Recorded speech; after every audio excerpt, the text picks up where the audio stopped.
Israel से लेकर America तक सबको अब शनिवार का बेसब्री से इंतजार, क्योंकि हिजबुल्लाह शनिवार को महायुद्ध का फाइनल ऐलान कर सकता है। कहा यह जा रहा है कि इजराइल पर अटैक करने के लिए रविवार से शुरुआत की जाएगी और इसे ही इजराइल का ब्लैक संडे तक कहा जा रहा है।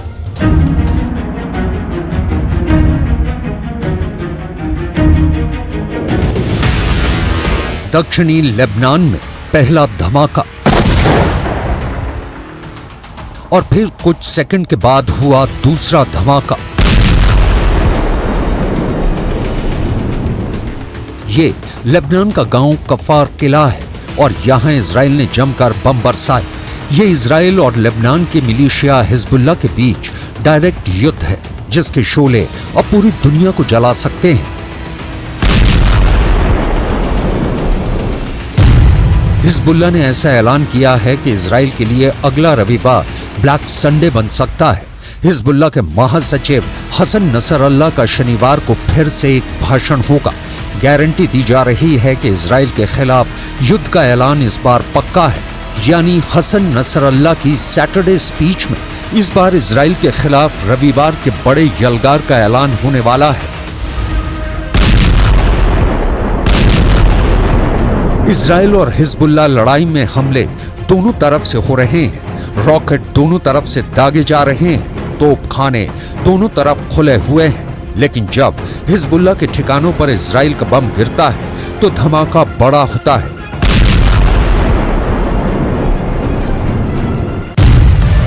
कुल मिलाकर हिजबुल्लाह और इजराइल की टक्कर इस वक्त तीसरी स्टेज पर पहुंच चुकी है।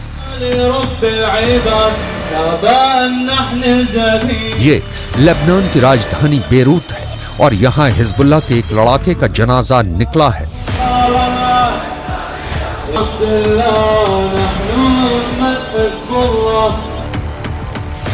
हिजबुल्लाह के मशहूर पीले झंडे से लपेटा हुआ ये जनाजा कासिम इब्राहिम अबू ताम का है।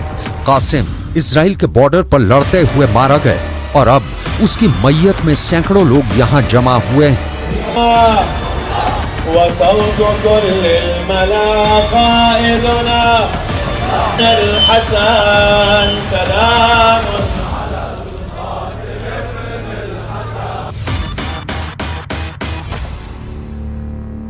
Everybody knows that part of our areas, part of our territories in Lebanon is still occupied by the Israeli occupation. They are targeting our civilians, and we will do everything possible in order to ensure the security of our land, the security and the safety of our people as well.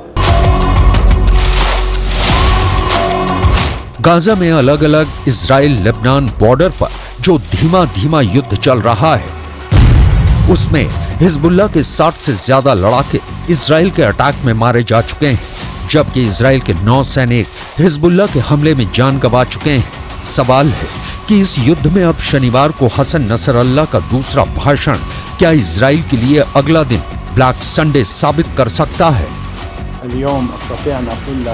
अब Hezbollah के महासचिव Hassan Nasrallah का नया भाषण इस युद्ध को किस लेवल पर ले जाएगा, इसे लेकर इजराइल के प्रधानमंत्री बेन्यामिन नेतन्याहू ने बड़ी धमकी दे दी है।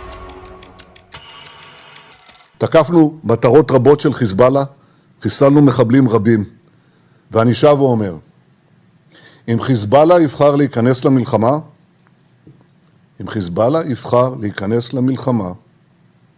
הוא יעשה את טעות חייו. गाजा तो इजराइल की बमबारी में खंडहर बनता जा रहा है। 10,000 से ज्यादा लोग मर चुके हैं, इनमें करीब 4,500 तो सिर्फ बच्चे हैं। ऐसे में नेतन्याहू की यह धमकी क्या हिजबुल्लाह को डरा पाएगी? क्योंकि नेतन्याहू ने साफ कर दिया है कि युद्ध करना हिजबुल्लाह की जिंदगी की सबसे बड़ी गलती साबित होगी। इजराइल का दावा है कि हिजबुल्लाह के पास 1.5 लाख से ज्यादा रॉकेट हैं और इन रॉकेट्स के निशाने पर उसके हाइफा और तेल अवीव जैसे शहर हैं। ये रॉकेट इजराइल पर गिरे तो इजराइल के 2 बड़े शहरों का काम तमाम हो जाएगा। हिजबुल्लाह वो संगठन है जिसे ईरान से पूरी मदद मिलती है और ईरान हिजबुल्लाह को इजराइल के खिलाफ एक बड़े हथियार के तौर पर इस्तेमाल भी करता आया है। इसलिए अगर हिजबुल्लाह को नुकसान उठाना पड़ रहा है तो समझ लीजिए ईरान को भी बड़ा झटका लग रहा है। वैसे नेतन्याहू भी यही चाहते हैं, लेकिन उनकी ये ख्वाहिश अब पश्चिम एशिया को बारूद के ढेर पर बैठा चुकी है।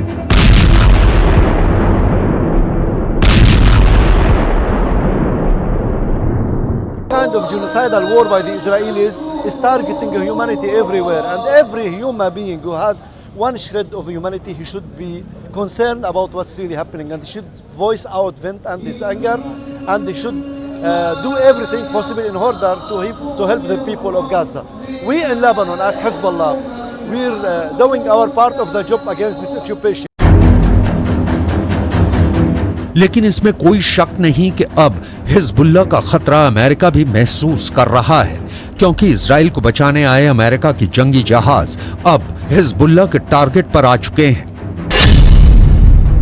यह है हिजबुल्लाह की एंटी शिप मिसाइल, जिसके टारगेट पर वो जहाज हैं जो इस वक्त भूमध्य सागर में खड़े हुए हैं। ये ऐसी मिसाइल है जो सैकड़ों किलोमीटर के दायरे में किसी भी जंगी जहाज के 2 टुकड़े कर सकती है। इस वीडियो के जारी होने के बाद अमेरिका थोड़ा सकपका सा गया है, क्योंकि हिजबुल्लाह से टक्कर लेकर वो अपना बड़ा नुकसान नहीं कराना चाहेगा। हिजबुल्लाह के एंटी शिप मिसाइलों का वीडियो आने के बाद इजराइल ने अपनी नौसेना को एक्टिव कर दिया है। गाजा के समुद्री तट पर हमलों के साथ साथ इजराइल की नेवी अब लेबनान की समुद्री सेना के आसपास भी घूम रही है, ताकि हिजबुल्लाह की हरकतों की टोह ली जा सके। हिजबुल्लाह की एंटी शिप मिसाइल अमेरिका और इजराइल दोनों को जबरदस्त झटका दे सकती है।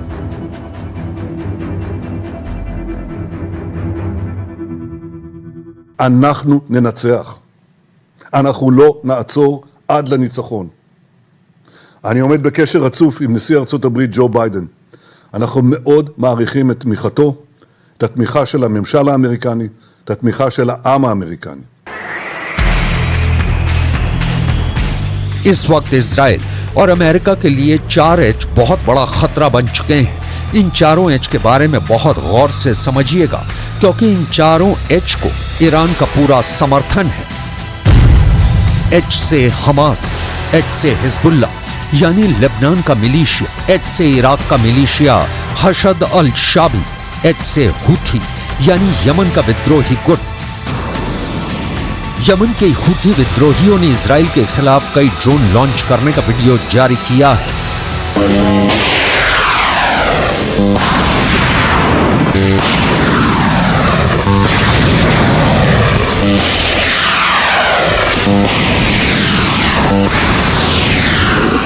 ये ड्रोन गाजा में हो रही इजरायली बमबारी के खिलाफ लॉन्च किए गए। यमन में भी इस बात का गुस्सा है कि इजरायली बमबारी से गाजा में हजारों फिलिस्तीनियों की मौत हो रही है।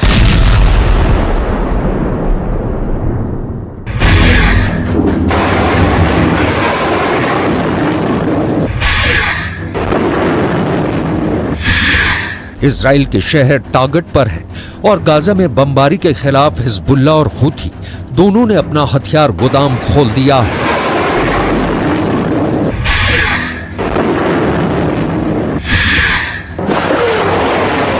लेकिन ऐसे हमलों और गाजा पर बमबारी जारी रखने के बीच नेतन्याहू ने अपना वॉर ट्रायंगल तैयार कर लिया है।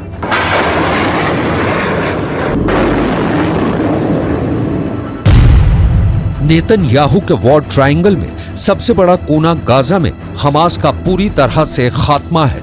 नेतन्याहू के वॉर ट्रायंगल में दूसरा बड़ा कोना लेबनान में हिजबुल्लाह का अंत है, जबकि नेतन्याहू के वॉर ट्रायंगल का तीसरा सबसे खतरनाक कोना है सीरिया, जहां से इराक का मिलिशिया हशद अल शाबी इजराइल के बॉर्डर तक पहुंच सकता है।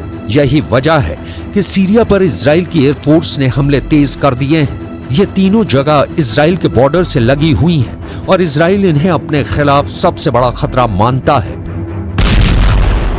इजराइल के जवाबी हमलों को देखकर कोई भी नहीं कहेगा कि इजराइल अब पीछे हटेगा। उसके रास्ते में जो आएगा इजराइल अब उसे मिटाना चाहता है, फिर चाहे वो हमास हो, हिजबुल्लाह हो, यमन हो या फिर ईरान। अमेरिका की मदद से इजराइल अब खुद को कई फ्रंट पर लड़ने के लिए तैयार कर चुका है। इजराइल और गाजा के बीच शुरू हुई जंग अब पूरी दुनिया को अपनी चपेट में ले सकती है। ये युद्ध लेबनान और सीरिया में तो दाखिल हो ही चुका है। अब पूरा पश्चिम एशिया इसकी जद में कैसे आएगा, सबको यही डर सता रहा है।